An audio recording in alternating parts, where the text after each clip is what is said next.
Assalamualaikum warahmatullahi wabarakatuh. Bismillahirrahmanirrahim. Alhamdulillahirabbil alamin. Wassalatu wassalamu ala asyrofil anbiya wal mursalin sayyidina wa maulana Muhammadin wa ala alihi wa ashabihi ajma'in. Amma ba'd. Qala Allah Ta'ala fi kitabil karim, a'udzu billahi minasyaitonir rajim. Wa ma khalaqtul jinna wal insa illa liya'budun. Waqala fi ayatin ukhra wa ma umiru illa liya'budullaha mukhlishina lahu dinal ayah.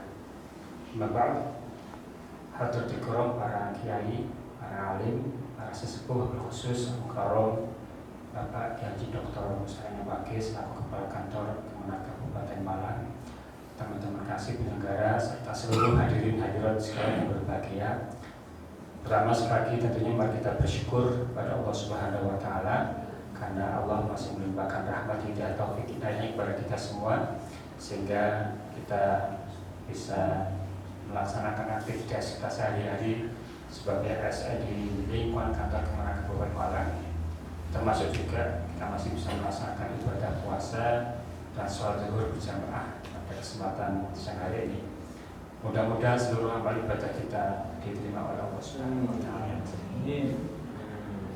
Kedua kalinya salat selalu kita terlimpahkan kehadirat Rasulullah Muhammad SAW. Para Bapak Ibu sekalian yang saya hormati, tadi di mukadimah saya mengutip satu ayat, dua ayat.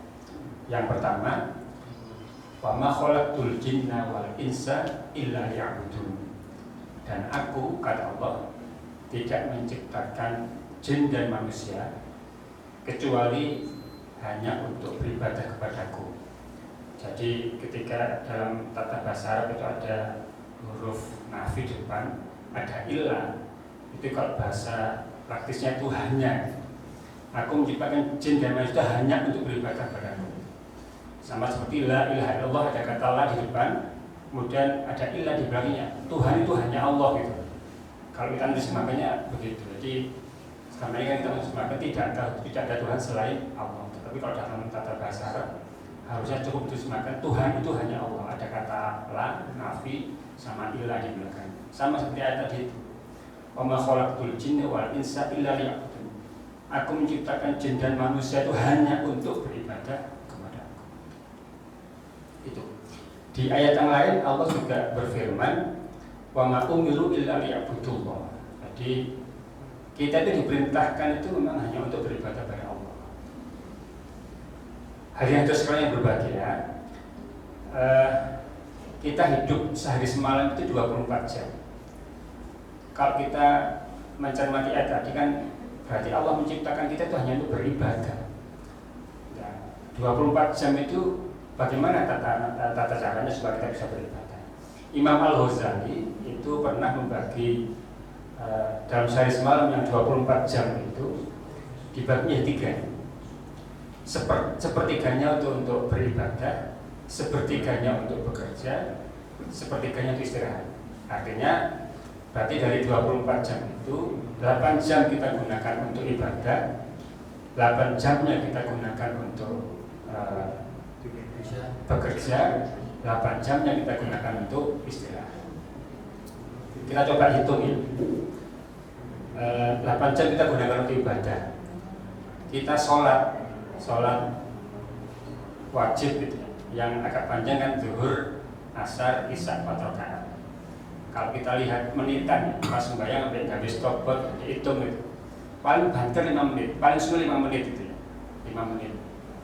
Kalau sehari semalam 5 kali, kalau kita kalikan berarti kan 5 kali 5 cuma 25 menit, kira dibuat 30 menit. Jadi kalau kita sholat wajib itu sehari semalam hanya setengah jam maksimal kita gunakan untuk ibadah. Kalau tambah sholat sunnahnya, sholat sunnah qobliyah, ba'diyah, okelah dihitung kira-kira 1 jam. Maka sesungguhnya ketika Imam Al-Ghazali membagi sepertiga waktu itu untuk beribadah, kalau pemahaman kita tentang konsep ibadah hanya ibadah yang seperti itu, maka ya akan sulit memenuhi ketentuan 8 jam kita gunakan untuk ibadah. Kalau pemahaman ibadah kita hanya ibadah yang seperti itu. Dalam Islam sekalian ibadah itu ada dua, ada ibadah mahdoh, ada ibadah ghairu mahdoh. Ibadah mahdoh itu yang seperti sholat, yang sudah ada itu ibadah mahdoh, yang murni maksudnya seperti itu, puasa itu mahdoh. Tapi ada juga yang ibadah ghairu mahdoh, ibadah yang di luar yang sudah ada ketentuan syar'inya seperti sholat. Dan implementasinya dalam kehidupan kita sehari bagaimana? Ada hadis Rasulullah mengatakan riwayat dari sahabat Ibnu Abu Umar bin Khattab. Qala Rasulullah SAW, innamal a'malu binniyati wa innama likulli imri'in ma nawa, al-hadis atau kama qala. Jadi Rasul pernah bersabda, sesungguhnya segala sesuatu itu tergantung pada niatnya. Jadi kalau niat kita itu baik, maka di hadis yang lain juga pernah disampaikan berapa banyak amal perbuatan itu yang kelihatannya seperti amal akhirat, sholat, zakat, puasa itu kan amal akhirat, kelihatannya memang amal akhirat, tapi akhirnya ternyata karena salah niat itu menjadi amal dunia. Sholat karena katakanlah supaya dianggap wong segep sholat gitu. Sholat duha wajib tiap hari sholat duha supaya dikenal sebagai orang yang rajin sholat duha. Ya akhirnya dapatnya hanya pujian sebagai orang yang rajin sholat itu saja. Ini amal akhirat tetapi karena niat salah menjadi amal dunia. Tapi juga berapa banyak amal yang kelihatannya itu amal duniawi, tetapi karena bagusnya niat itu akhirnya menjadi amal ukhrawi. Saya contohkan begini. Pada tata implementasi kita, sesungguhnya Bapak sekalian, semua amal perbuatan itu kalau kita niatnya benar, itu akan bisa menjadi amal akhirat, akan bisa bernilai ibadah. Kita contohkan, kita tiap pagi berangkat dari rumah untuk bekerja. Ketika Bapak sekalian begitu keluar rumah, nutup pintu, itu mengatakan Bismillahi tawakkaltu 'ala Allah, la haula wa la quwwata illa billah al-'aliyyil 'azim. Kemudian niati di dalam hati, aku niat kerja, saya niat bekerja untuk mencari nafkah buat keluarga lillahi ta'ala. Itu sudah benar ibadah. Artinya sepanjang Bapak Ibu berangkat dari rumah, katakanlah berangkat jam 7, kemudian bekerja beraktivitas di kantor sampai jam 3 sore karena puasa, kemudian pulang ke rumah mungkin jam 4, rentang waktu mulai jam 7 sampai jam 4 itu semuanya akan bernilai ibadah karena niat kita sudah seperti itu. Jadi niat berangkatnya itu niat kerja untuk mencari nafkah buat keluarga. Ditambah lagi mungkin niatnya niat silaturahmi karena akhirnya bertemu dengan teman-teman di kantor, atau mungkin niat belajar karena ternyata tiap zuhur ada kegiatan taklim. Jadi niatnya pagi berangkat itu sudah banyak.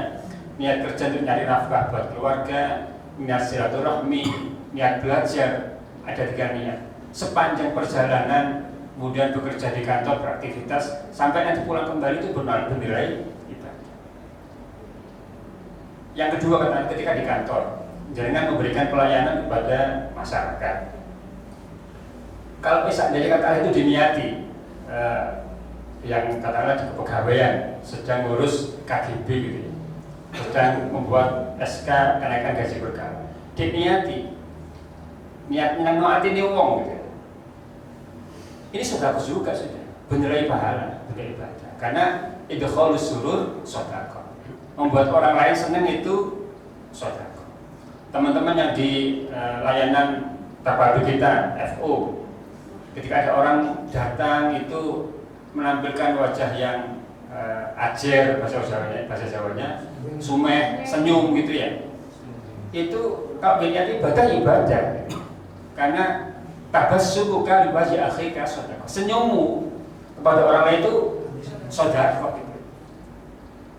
Jadi sesungguhnya sekali lagi kalau ini kita niat ibadah, seluruh rangkaian yang kita kerjakan itu mulai pagi itu bisa bernilai ibadah. Ketika di rumah katakanlah, mungkin ini perjalanan pulang ke rumah karena sedang puasa, mungkin belikan keluarga takjil atau jajanan. Dia niati tak niatnya nengno anakku di rumah, seringane apa donat diberikan donat. Dia niati seperti itu ya sudah benar ibadah. Malam katakanlah tidur, mau tidur, Mau tidur bisa juga diniat ibadah.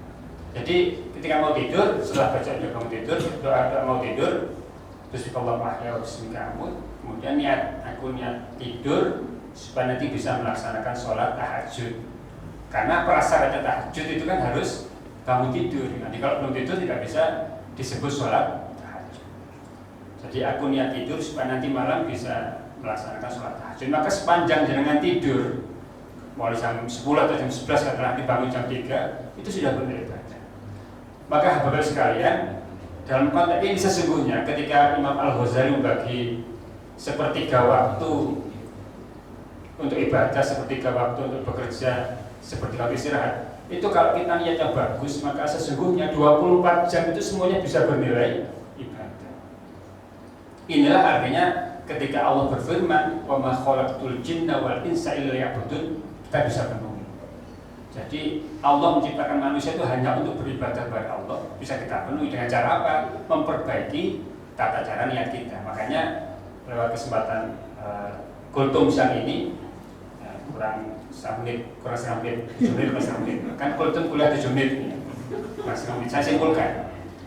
Jadi kita bisa menjadikan seluruh aktivitas kita sehari semalam itu menjadi bernilai ibadah selama niat kita itu bagus. Makanya sekali lagi lewat forum ini saya ingin mengajak Bapak sekalian, mari kita ketika melaksanakan aktivitas apapun itu kita niati sebagai ibadah pada Allah Subhanahu Wa Taala untuk semata-mata mengharap ridha Allah Subhanahu Wa Taala. Itu barangkali yang bisa kami sampaikan. Kurang lebihnya mohon maaf. Assalamualaikum warahmatullahi wabarakatuh.